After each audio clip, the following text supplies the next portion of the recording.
Before I even opened the front door that morning, I knew something was off. It was that quiet, uneasy feeling you get when your routine breaks in a way your brain can't explain yet. I stepped outside with my coffee, still half asleep, and that's when reality hit me all at once. My driveway was gone. Not damaged, not partially blocked, completely sealed off by a truck parked sideways like a barricade. For a moment, I honestly thought I was dreaming. I stood there longer than I want to admit, blinking, replaying the scene in my head, waiting for it to make sense. My car was trapped. No way forward, no way back. Whoever parked that truck didn't do it by accident. It was placed with precision. And then I saw him, my neighbor, standing on his lawn like he'd been waiting for this moment. Arms crossed, chin raised, a slow grin spreading across his face. That look alone told me everything I needed to know. This wasn't sudden. This had been building for months. It started with small comments, complaints about my car, jokes about my driveway being too close to his side, remarks about how the street would look better if things were more symmetrical. At first, I ignored it. People complain. That's life. But over time, the comments became more pointed. He started mentioning property lines, started hinting that my driveway crossed onto his land. I didn't argue back then. I pulled out the official survey I got when I bought the house. I showed him the metal property markers embedded in the ground. I even pointed out the city permits that approved the driveway years ago. He laughed, literally laughed, said surveys could be wrong, said the city makes mistakes all the time, said he'd look into it.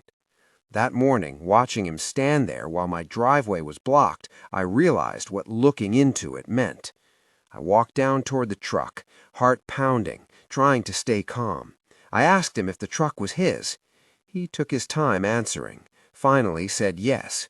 Then, like it was no big deal, said I shouldn't be using the driveway anyway.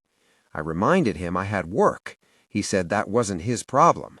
I asked him to move the truck. He refused, said he was proving a point, said if I wanted access, I should stop trespassing. That's when the anger hit. But right behind it came something stronger, control.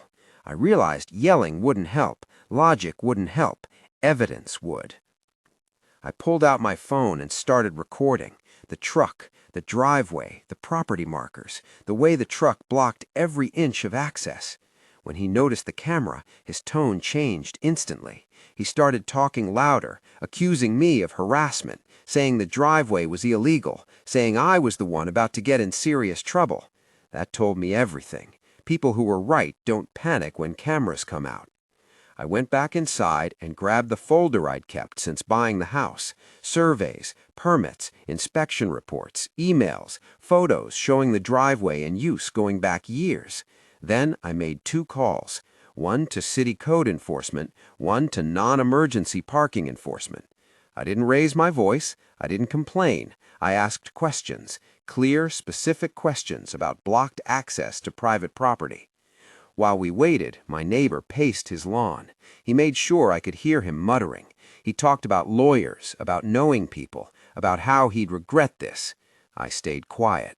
The more he talked, the more confident he seemed, and the more obvious it became that he was bluffing. When the city vehicle pulled up, my heart started racing again. Then the patrol car arrived. My neighbor rushed forward, talking fast, telling his version first. He explained how my driveway was illegal, how I was trespassing, how he was protecting his property. The officer listened calmly, didn't interrupt, then turned to me and asked one simple question. Do you have documentation? I handed everything over. The officer and the city official walked the driveway together. They measured, they checked the markers, they compared the paperwork. They spoke quietly for a moment, then turned back toward us. The officer's tone was polite but firm as he explained the reality of the situation. The driveway was legal, fully permitted, fully within my property line.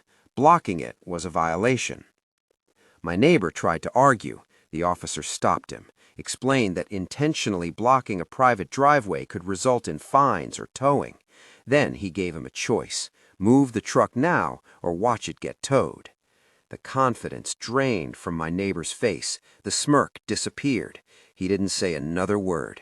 He got in the truck and moved it, slowly, carefully, like someone trying to rewind time. Before leaving, the city official added one final detail. Any attempt to build a fence or alter that area without permits would lead to enforcement action. The officer warned him that future obstruction wouldn't be handled with warnings. When they left, the street felt different, lighter, quieter. My neighbor went inside and shut the door. He hasn't mentioned the driveway since. He avoids eye contact now. And every time I pull into my driveway, I'm reminded that sometimes the strongest response isn't confrontation, it's preparation. Because when someone tries to take something that's yours, the best defense isn't anger, it's proof and patience and knowing exactly when to let the truth speak for itself.